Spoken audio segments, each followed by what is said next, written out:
బాగున్న పళ్ళెంతో అతిశయం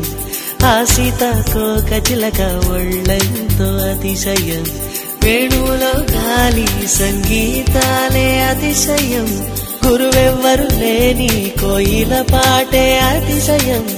అతిశయమే అచ్చెరు వందే నీవేనా అతిశయం మాగిరులు ఈతరులు ఏ ఝరులు లేనప్పుడు ముందున్న ప్రేమేగా అతిశయం